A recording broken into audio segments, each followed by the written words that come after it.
the startup business looks way sexier than it really is. It's like speed dating on steroids, basically going around looking for money from different people. Wouldn't it be better if you could identify startups that were attractive startups where you could align the interests of the advisors with the interests of the startups? One of the most vibrant parts of the financial economy is the startup community, where entrepreneurs collaborate with investors to bring new ideas to fruition. Last year alone, the US saw a 10-year high in venture capital investment and fundraising activity, despite the difficult conditions that prevailed for much of the year due to the COVID pandemic. And it wasn't just in the US. The European and Asian markets are also seeing healthy activity, because the very technologies which underpin many of these businesses are also breaking down the barriers of location. But with this rapid growth, there also comes obstacles. The sheer number of founders and investors creates a logistical bottleneck that can be both confusing and time-consuming in an environment where speed and efficiency is a benefit to all participants. We talk to founders, investors, and founders who have become investors to understand the current startup landscape, some of the barriers that participants face, and how one company is using technology to streamline the process to the benefit of everyone in the startup ecosystem. Unfortunately, sometimes the startup business looks way sexier than it really is and way easier than it is. A lot of work, death rate of startups quite high, like 85, 90%. You know, and by the way, as an investor, that's a great hit ratio. If you invest in 10 companies, only one of them is going to do really, really well. Like 9 out of 10, you're going to probably get 0. And think about, for a lot of founders, for most exits, it's 9 to 12 years. So you are grinding for many, many years. Most of my founders, my successful founders I've invested in, they've had a lot of near-death experiences of their companies. And so it's just, I think the point is just like, these things are just like, it's just always way harder and it looks really easy from the outside. If you do the analysis of returns in the venture capital universe, most of the returns are done by the top 10% of venture capital firms. The rest of the venture capital investment community does not make a positive return for its investors. Do you think there's this mythology of just like everyone who's coming to the space, like they're just here to make money and be billionaires? Those people don't do well. Like, I just don't know anybody who comes into tech to make a lot of money. It's way easier staying in investment banking and hedge funds and working at a big company. As the startup ecosystem has developed and grown in size, there have been some inevitable dislocations, because with size also comes complexity. Greater choice may also mean that harder decisions need to be made, and over time this has created some misalignment of incentives. There are misalignments everywhere.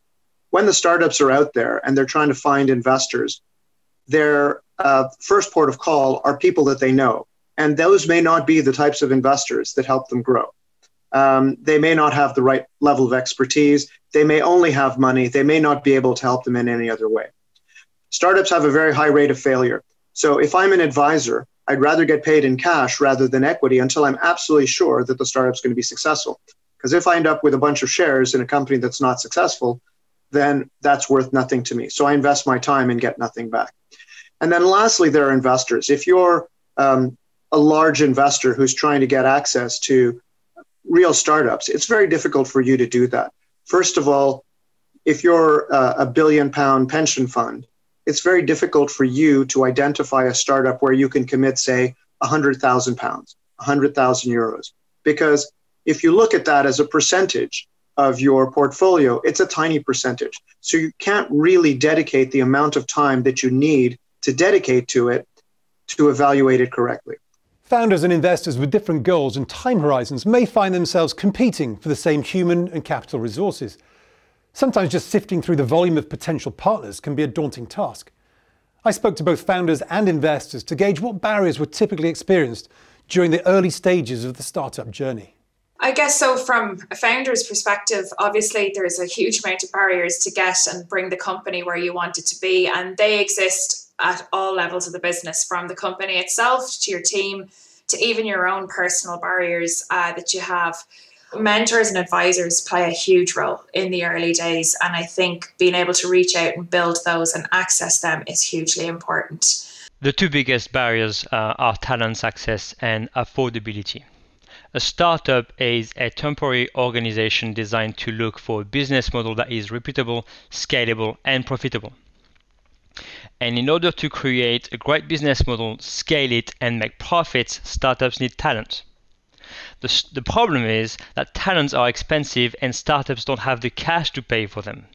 So early stage startups go on, raise capital from early stage investors to pay for the talent.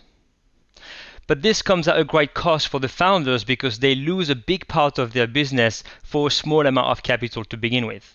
When you're a founder, you just want speed. You want the right people quickly because you've got a expletive job to do. When I'm looking for hiring to find leads, I need to find the best market researchers.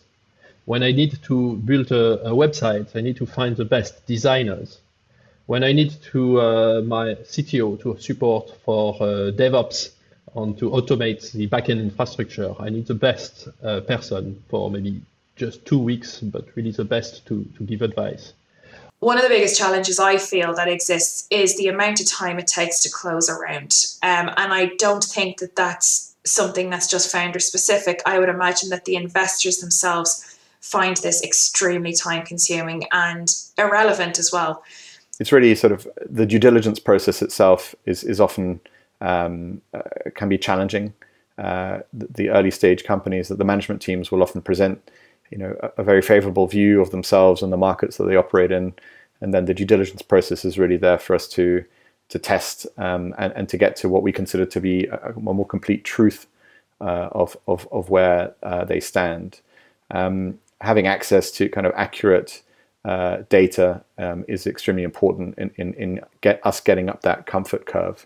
I have seen that we often need people for a shorter amount of time, but we also want the best ones. And having access to talents is one of the biggest difficulties that we have as a startup founder.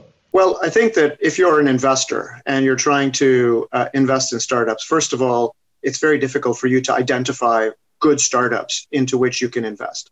Finding the right companies, the next Amazons, the next Googles, the next Spotifys, all of these companies are very difficult to identify. If you don't have a very extensive network and you're not screening literally thousands of companies on a regular basis, it's very difficult to come up with the right company to invest with. It's interesting because it's a people business when you come down to it. And the barriers are the same as they've been for the last decade. The first one, which is going to sound very simplistic, is basically ignorance and naivete, or another way of saying it is emotional investing. So it's the concept that people look at projects from the standpoint of their emotions and don't really pay attention to the facts, don't really pay attention to how much expertise they have or don't have. Many investors who have money to invest don't necessarily have the right level of expertise to invest in technology companies. They may be very good at one aspect. They might be incredibly good financiers or marketers or whatever, but they don't necessarily understand all of the things that will make a startup a huge success. There are many barriers which affect everybody in the startup cycle. Inefficiencies can therefore sometimes appear as competition, when in fact the solution to a founder's problem is often the solution to an angel or VC investor's bottleneck. It's a challenge for small and early stage companies to deal with these barriers. I think one of the ways that they can help themselves is by starting a dialogue early with potential investors and indeed also potential users of their services to give those conversations enough time, because they're all on the clock with limited funding runway, and so the sooner they start those conversations, the sooner they establish relationships and get the ball rolling, the more likely they are to succeed. And early stage companies, the management teams should constantly be in a fundraising mode. They should never not be in discussions with potential investors or potential users of their solutions that might also be investors. 3 ways to break down the talent access and affordability barriers for founders: joining an accelerator program, pay with sweat equities, or raise capital from an early stage strategic hands-on VC firm. Some founders join accelerator programs and sometimes they bounce from one accelerator to another. I've seen it at Microsoft so many times. These programs gives access to talents and to capital, but they are very expensive and uncertain process.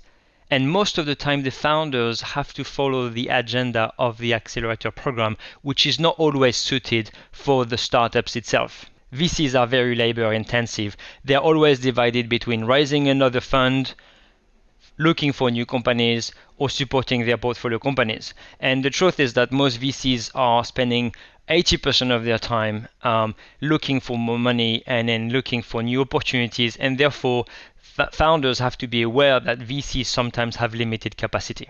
So the way I would break down those barriers is by streamlining the review process.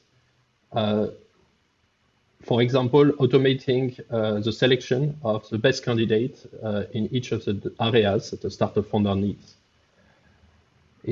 It's also being able to quickly assess on start working without too much administrative burden. So I think when you look at investing in startups, there are a couple of things that you need to do. Number one, there are a huge number of startups everywhere, literally hundreds, thousands in every country. And trying to identify the ones that are going to be hugely successful firms in the future is very difficult to do. Now, what you can do is talk to lots of people in your network, and you may be very good at one aspect of analyzing the companies. And if you are particularly good at that and you find other people who are good at the other aspects, then as a team, you can identify startups that are very good. But what we are missing in investing in startups is some data that can support the decisions that people make. So there is data available. Some universities have done some research on startups and what makes them successful. Some of the incubators have done research on startups, and they have some data as well. But the data points that they have are measured in the hundreds rather than the thousands. It's getting the right data in the right places. It's understanding the outcomes of all of those data points. So using all of these clever toolkits and platforms to better understand what you're saying and do your research and your diligence. I think the main inefficiencies on both sides of people, and the obvious answer to that is automation. On the face of it, there seems like there's a large number of throttle points along the pathway from starting a new company through to exiting via a buyout or public listing. Many of these issues appear to be ones of process, and ones that streamlining through the incorporation of technology could easily remove for the benefit of all. So by adopting technology that can go through the different startups and monitor how those startups fare over time, and monitoring literally thousands of startups, because with technology you can do that, then you can identify the trends that make startups successful, the elements that go into a startup that becomes a successful startup, the Googles, the Amazons of this world, and then you can choose which ones to invest in with a much higher likelihood of success than if you didn't have that underlying data. I think access to that angel network needs to be improved. I think it's quite a sort of relationship driven. And I think that there will be opportunities to use technology to surface where there are companies looking for capital that are maybe attractive to angels, and who those angels are that should be contacted for those dialogues to begin. Technology can help first to identify the best match. For you as a startup, what is the best set of investors that you should look at? Should you speak to all of them, or for each of the one that you would like? How can we know how good they are? Can we have access to the history of their performances? Can we have a central way and a fast way to access to the information about each investor? Well, I'd be so bold as to say that VC could be automated pretty much. I could build a platform that would put me out of a job. And if you think of that from the deal flow perspective, from the diligence perspective, to the term sheet perspective, and obviously we're now dipping into legal territory, but all of the steps that you need to go through as an investor can quite easily be automated or subject to some form of platformification. I'm just going to make up words as I go along. Technology can greatly assist in that process of reducing the friction and the barriers to matching companies that are seeking capital to investors that are looking for specific characteristics in what they like to invest in.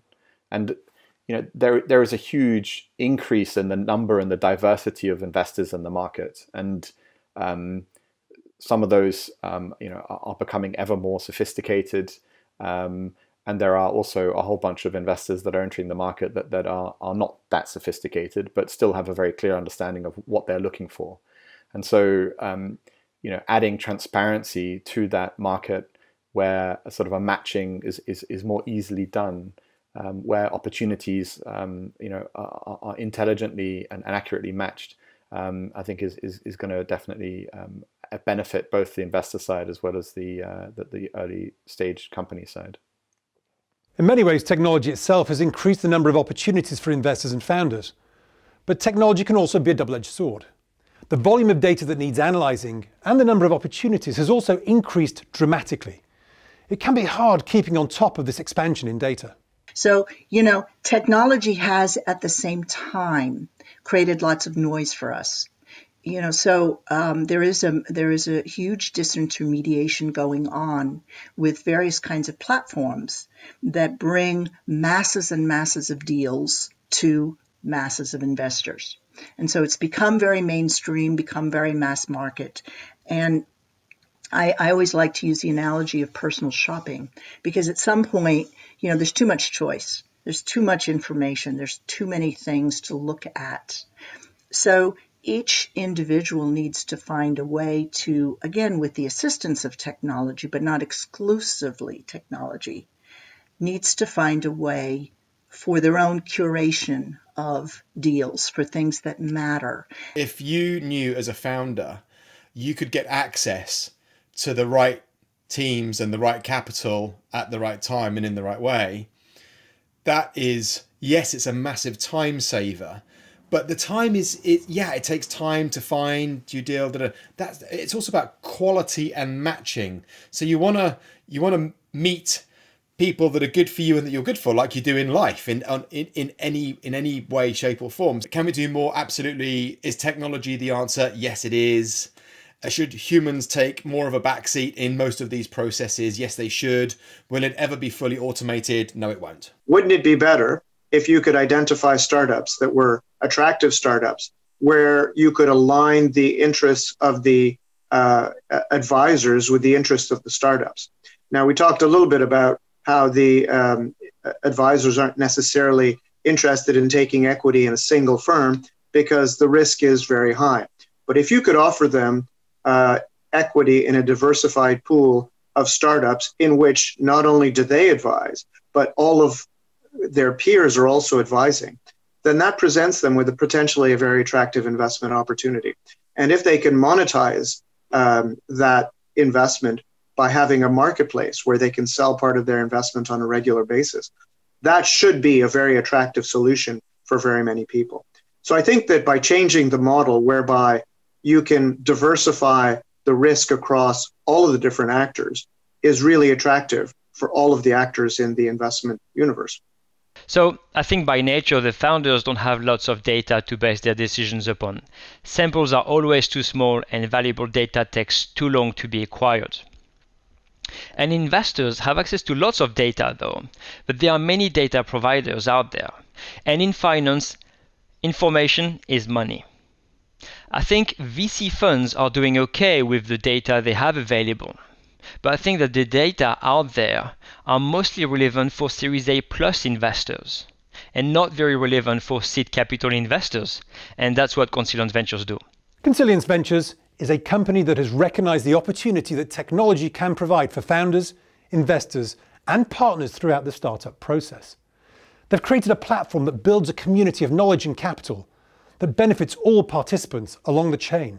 What Consilience Ventures does is we've created a marketplace, and that marketplace allows you to trade a diversified pool of equity at any time you want.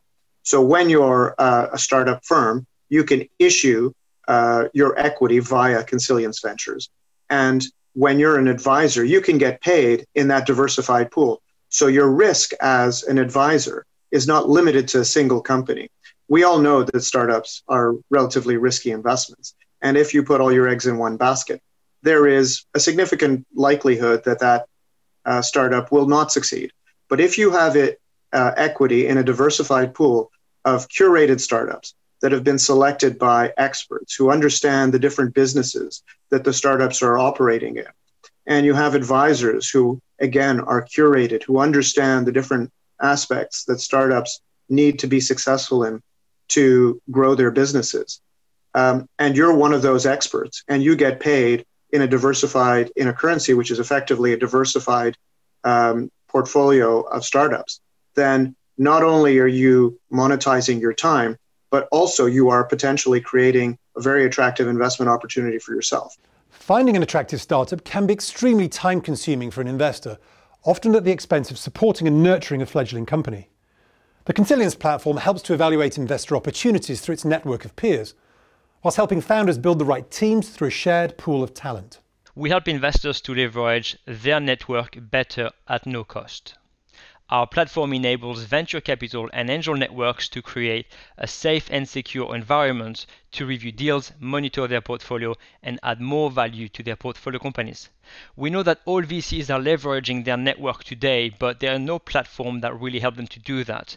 Twitter, LinkedIn, and all of those great platforms are not helping to create a safe and secure environment to review deals and to get an informed opinion on a deal. And that's the platform we're providing. But the added value is in our network, using our model, the interest of the investors, the founders, and this network is 100% aligned. But we also help founders with two things. We help founders to identify their gaps. We have a gap analysis framework, which really much help founders to realize where they need help. And once we have identified where they need help, we find the right people who is very aligned with the business success to help that company and to fill those gaps. And that's what Consilience Ventures do. Consilience would reject the fearsome phrase of due diligence and replace it with the more reassuring concept of mutual assessment, reflecting the cooperative nature of their model. So what Consilience Ventures does is it analyzes the companies, and we use panels of experts in the different industries. So right now, for example, in the fintech world, we have experts in fintech, and they will analyze the company and go through and figure out whether this is a valid business model. Beyond that, once the valid business model has been established, we look at experts in the different aspects that the company needs to succeed in to grow the business. So for example, do they need to approach banks or insurance companies or different types of financial businesses to be successful?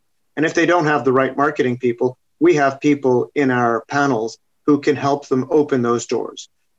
So effectively, because we're selecting the companies, because experts are selecting the companies, and then experts are helping them grow the businesses, we're eliminating, first of all, the companies that should not be funded. And then B, we're increasing the probability that the companies once funded will be successful because we're using people who have expertise in that specific industry to help them grow. The Consilience Ventures platform pools resources and capital to help realign the incentives by reducing information asymmetry. Technology helps to remove human biases and sift through the ever-increasing amounts of data, harnessing the power of the crowd for the benefit of all. So Consilience Ventures development has been heavily influenced by the essayist Nassim Taleb's work, Skin in the Game. Imagine if we all shared the risks and the reward in creating innovative companies. Well, we have solved the pension problem because all of a sudden we are all making money based on the real economy. And at the same time, we're protecting the investors because those people working with those startups are 100% aligned with the success of those companies. But for the founders, it's a huge peace of mind because they know they work with people who have an interest in their success as opposed to just an interest in their cash. What Consilience Ventures is doing is offering a higher probability of a very attractive return because we've eliminated the downside and you're getting a diversified portfolio of highly likely to be successful startups. The startup world is an exciting and expanding world of innovation and investment. Collaboration is the key to maximizing the returns for founders, investors, and the economy as a whole. through the creation of new jobs and opportunities. Consilience have created a platform which unites founders, investors and experts, whilst reducing the frictional costs of matching capital, partners and talent. Removing the barriers and aligning incentives will create efficiencies, increasing the likelihood of a profitable outcome for all. In subsequent episodes, we'll be looking in more detail at each of the major participants in the startup value chain, including some of the pitfalls to avoid, and how these barriers can be overcome with technology and the pooling of peer group resources.